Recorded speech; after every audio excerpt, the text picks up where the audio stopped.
apologize I didn't kickstart the lava lamps early enough. I'm so busy. I also too walked several miles today. Of course I walk a few miles every day. I walked a couple extra miles today. Probably because the weather's really good, and tomorrow's October, and then the weather's going to start getting bad, and I don't like it cold at all.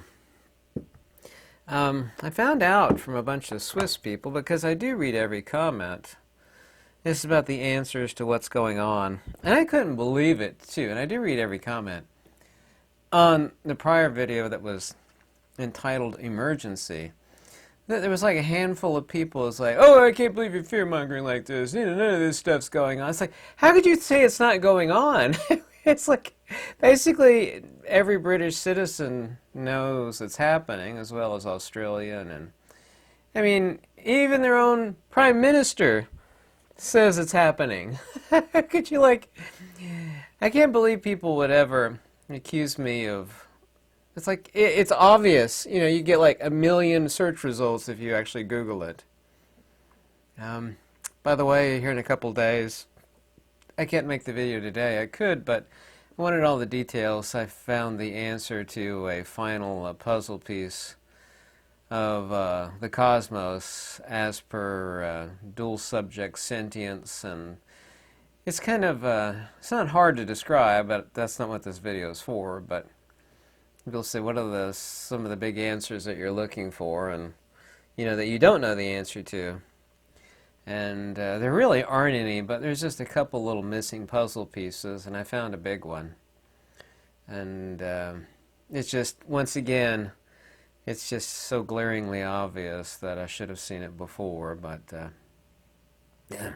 So the Swiss just voted in digital ID. If you didn't know that, a bunch of Swiss people told me about that, which I didn't know. I didn't know this either, and this is about the answers to these problems. That October the 1st, which is tomorrow, transfer of funds over £800 are frozen. So like if Bob and Bro are friends, and one owes money or one buys something, anything over £800, the funds are going to be frozen for a minimum of 24 hours, minimum.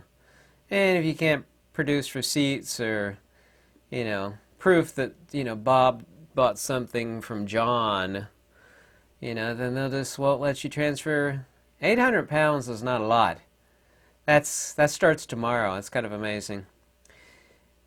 Every Brit, and I've heard this from Canadians and Australians too, and then when I get on to the answers and the causation for a lot of this stuff, not the tyranny, but why people are so nutty out there, and they really are nutty.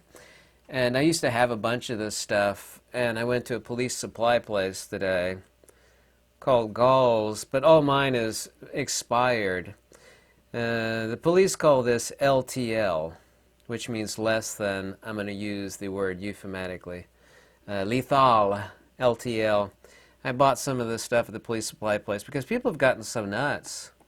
You want something that's halfway between, the ultimate measure you could take to, keep yourself away from nuts, that you keep backing up, and of course you don't have to back up, but that depends on the state and the country you're in, obviously.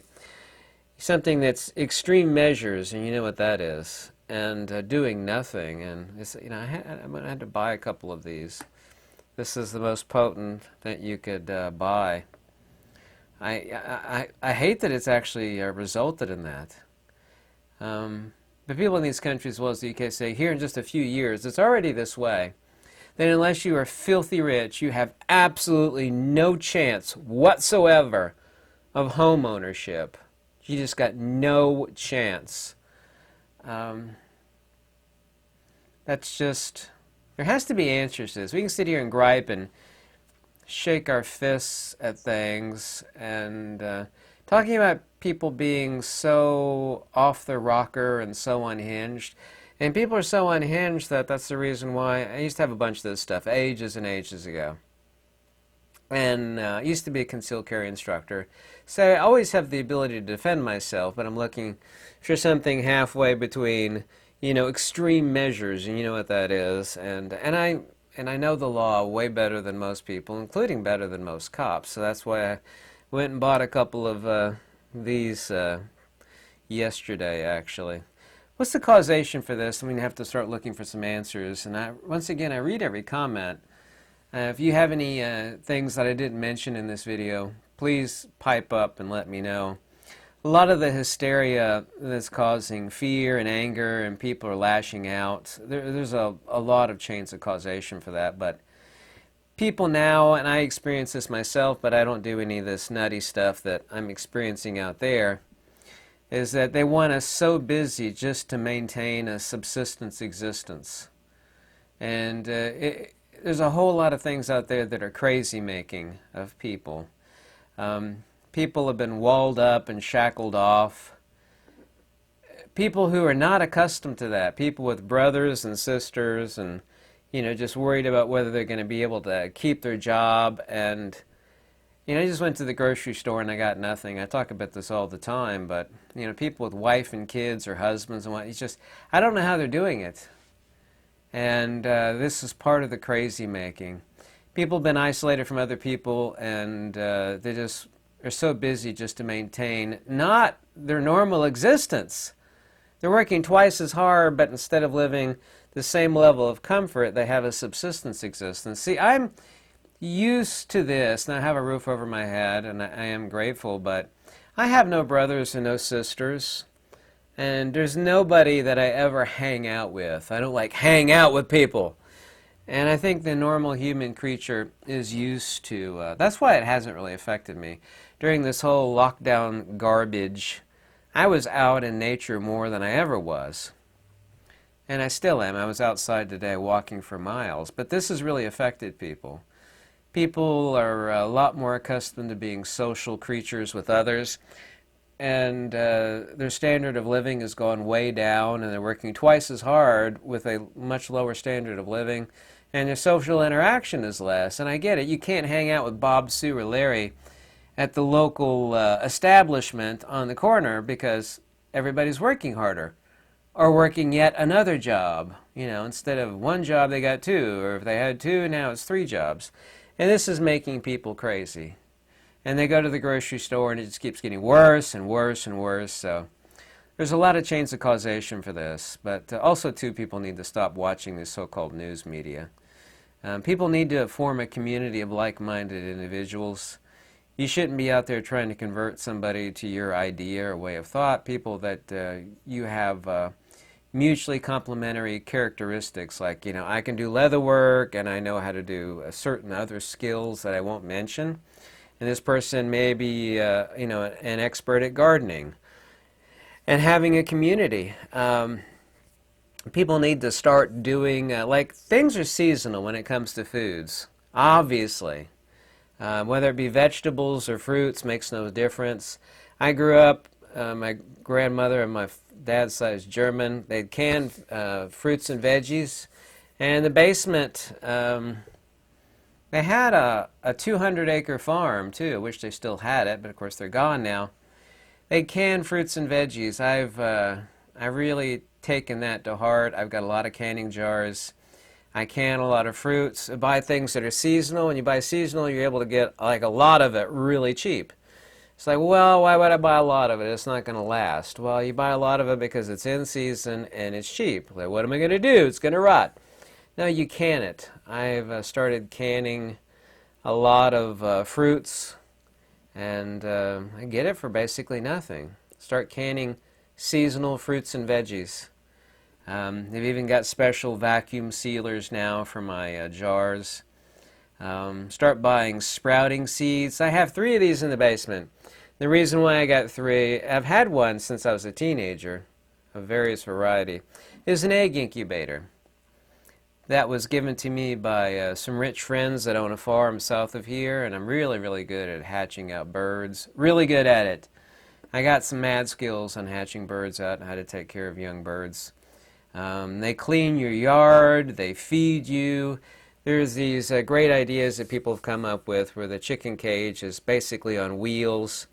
And when they get done plucking a certain part of a yard or your farm, you just move it over to a new area, and then they pluck that clean, you know, of the bugs and you know, the weeds and whatnot. And it's kind of like a nearly bottomless source of food and eggs. And with my egg incubator, it's like, well, why do you need an egg incubator? You know, the birds can do that. That's actually much more reliable. You actually have a higher hatch ratio if you're hatching your own eggs out. I find it quite enjoyable too. I've hatched out quail and ducks and geese and chickens. I've done it quite extensively. Everybody should consider an egg incubator. They're really quite cheap. Get one of the large ones, not one of those little tiny ones that they make for young people that holds like 5 or 6 eggs max. Get one that'll hold like 50 plus eggs. And then you have brooder lights, which are super, super cheap. And I can think of a no better, faster, reliable source of feeding somebody than chickens and their eggs. And it's not as hard as it looks. Get out of the city if you can. Think about buying some land. I've been listening to people for many years now, and I do read every comment.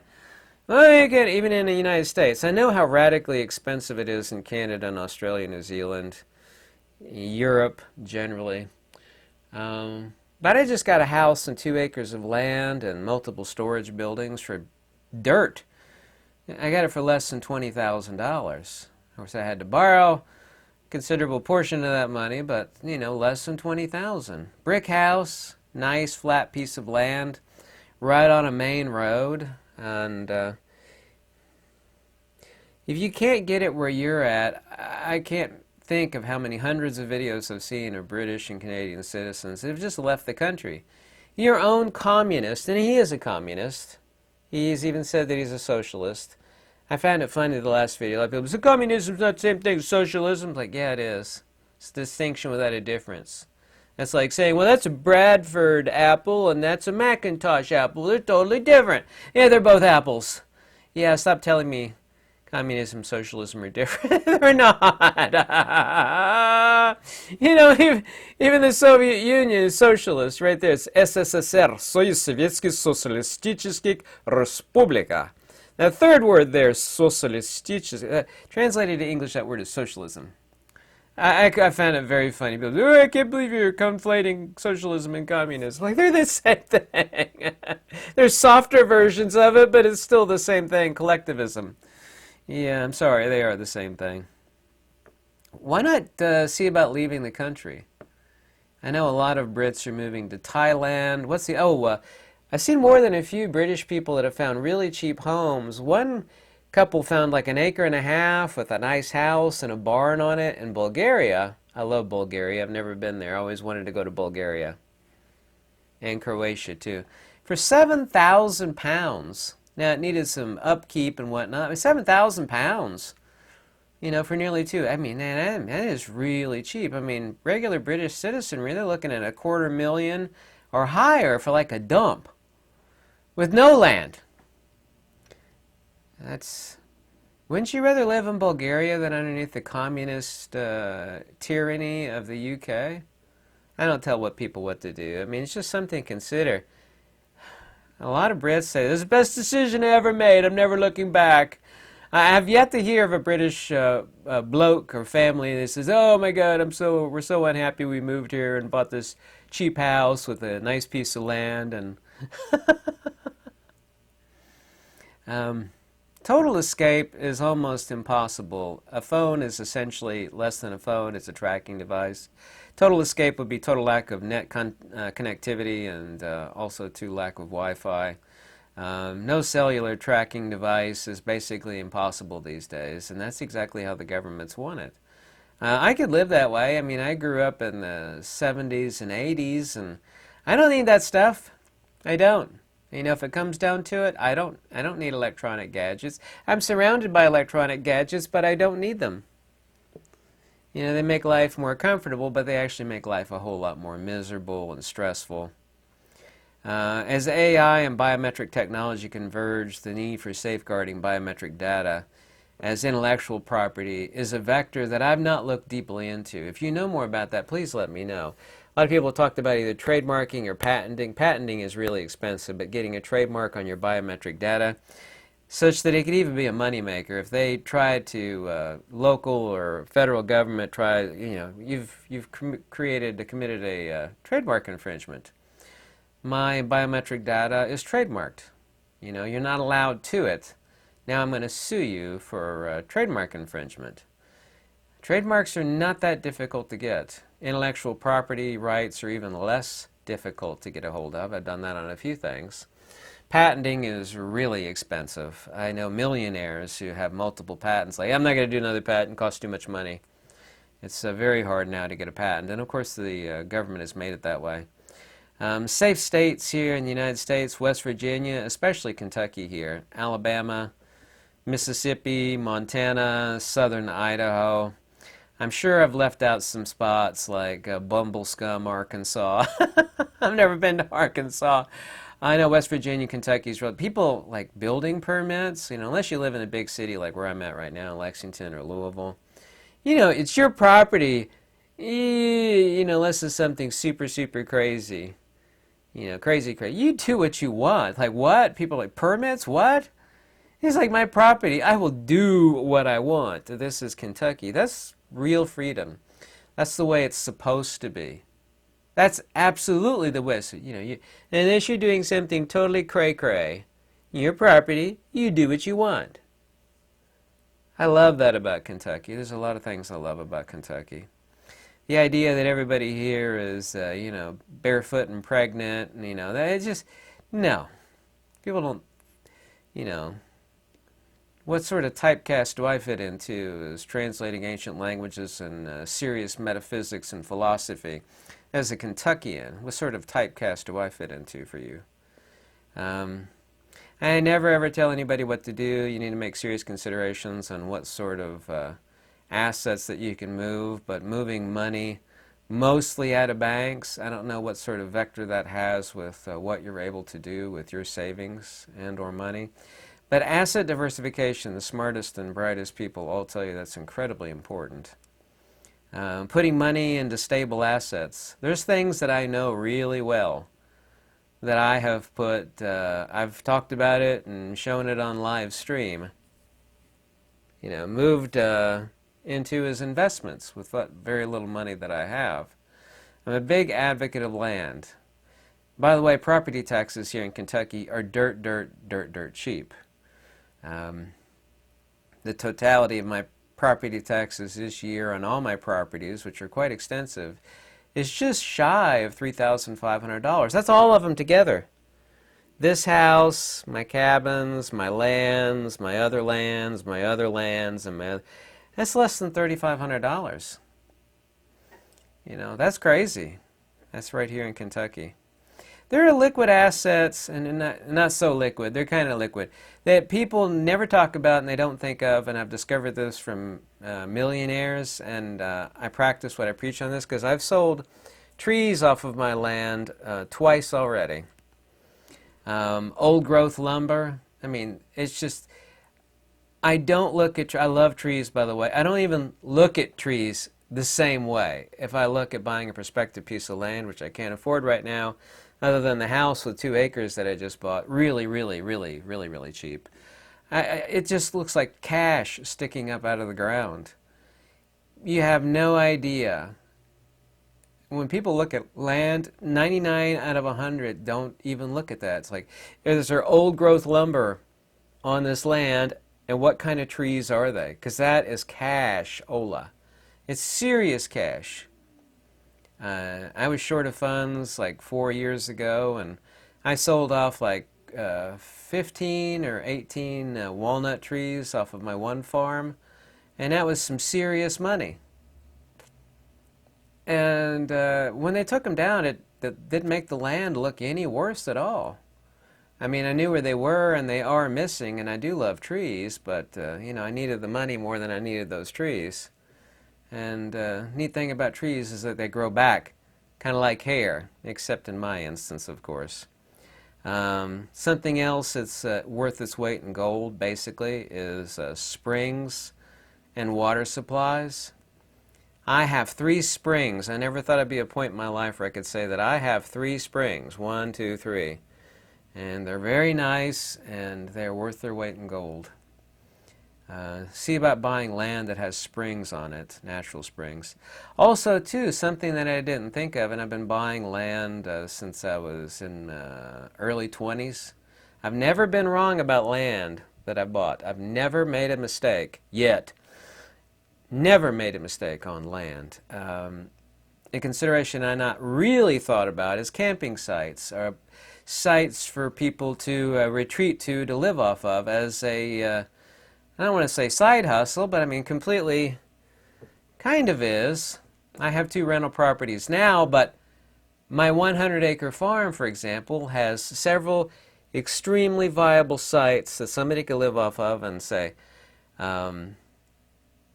know, they could park their RV there or a single wide, and I could make, you know, depending on the site, I have better sites and not so better sites, like $300+ a month. And on my 100-acre farm that has 2 cabins on it, just the beautiful sites that you could pull up and park on. They're gorgeous and great locations. I have 4 to 5 sites like that. I'm currently not optimizing those sites for that, but you know, as things get more dire for me, just like that's something else about land. Like, well, I bought a 20-acre farm. It's like, well, raw land takes care of itself. You don't have to worry about raw land. You only need 1.5 acres up to 5 acres to live off of. Max, really. You don't even need 5 acres. That's a lot of land. It's like, well, there's these other sites here that can help the land pay for itself. I can get all my gas and groceries and utilities paid for by renting out 3, 4, X number of sites on my land. And people do that, and rich people told me about this years and years ago, and now I look at my lands differently. I looked at them a million different ways, especially those huge trees that were on, because I see those huge trees and it just says money. And I'm sorry, I can't stop preaching the benefits of land. If you live somewhere with super high property taxes, I apologize, but Kentucky ain't one of them. Other things that are liquid assets, if it really hits the fan, and it is going to hit the fan, is solar panels and respective equipments like power inverters and charge controllers. Bottle after bottle after bottle of high octane, I'm going to call it tonsil varnish. I don't know if you know what tonsil varnish is, but I'm sure you could figure it out. Also, too, with that, the older it gets, the better it gets if you store it correctly, and that would be the vino, you know, fermented grape juice, as we would call it. Once again, canning jars, honey, aluminum foil, wire, white gas. I don't know if you know what white gas is. It's camping, cooking fuel. Nails, stainless screws, or just screws like 3-inch, 2-inch, 1 5/8" screws. Really important, especially if you're in the United States, and it is its own form of currency. It will feed you, it will protect you. It has always been a form of currency, and that I'm going to call, respectively, lead. It basically only goes up, it never goes down. It does everything for you. Universal medicines, dry soup mixes. Really important is being indispensable. After this video was made, I have a paid project that I have to do, and I got a piece of harness leather down here. I'm going to make a nice little holder for something out of this 10-ounce harness leather. I have skills in 4 sewing machines around this room, so I am indispensable on certain vectors. I'm really good at consulting and looking at raw land. I'm really good at it. I've never been wrong yet. Sewing, building things, I'm good at other things. You don't care about that list, so I'm certainly not going to get into it. Something that people never seem to make consideration of is that starving, thirsty, and fearful men, or women for that matter, have no care for gold or silver. It was like, I got gold and silver. Like, what's great? What are you going to do to protect it? It's like, what do you mean? It's like, you got gold and silver. Yeah, I do. I'm so proud of it. It's like, what are you going to do to protect it? Beyond inflation, only lead, food, high-octane tonsil varnish, water, and skills and medicine and land have value. And something else to consider, and it's an undeniable fact, that to have is one thing and to hold is yet another. And I've never heard my teacher or college professor ever mention this, but it's 100% true. The first form of currency was not like a gigantic stone coin or seashells on a necklace. The first form of currency is probably seashells on a necklace. Like, no, it wasn't. First form of currency was a gigantic stick that one caveman used to get something that another caveman had. Or used the giant stick to, take out Bambi so he could feed the family and or himself. That was the first form of currency. It's a big stick. Ugh.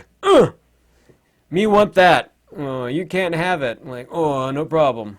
Boom. That was the first form of currency. And you know what's changed since the caveman days on that front? The answer is nothing. The oldest form of currency is one thing. And as things de-evolve, it's still that same thing. And that one form of currency is force. That's not my opinion. That's a hard, cold fact. Start making plans. If you'd actually spend 10 or 15 minutes a day for less than a month, you could have a plan that you could sit back and be comfortable with. You don't have to have that much stuff. You just need to be prepared. Have contingency plans. And God knows if I were living in the UK, I would get out. I always wanted to visit the UK, but not anymore. And I see old people in wheelchairs getting arrested for Facebook posts. Some woman got arrested for holding up a Union Jack flag in protest. I mean, when you can't hold up your own country's flag in your own country, you got serious problems. And the handful of people, since I read every comment, that dared say that I was, spreading fear or nonsense. I mean, this is going on now in these countries. I hear via email and beyond from other vectors, people in the UK, Australia, and of course I hear from Americans too about what food costs are.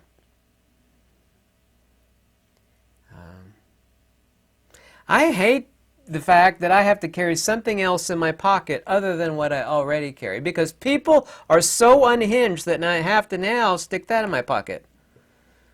I don't like that fact at all, but that's the nature of things. People are express their fear because their anxiety, the bills, on and on and on. But you have to not be in fear. You have to have answers. You have to approach it. It's like, well, I have this problem. How am I going to solve this problem? And it seems like people don't really think like that anymore. I'm sorry I didn't kickstart the lava lamps early enough. That's totally my fault. Maybe I'll edit in a working lava lamp over here. No, I won't. Thank you so much for watching. Have a great day.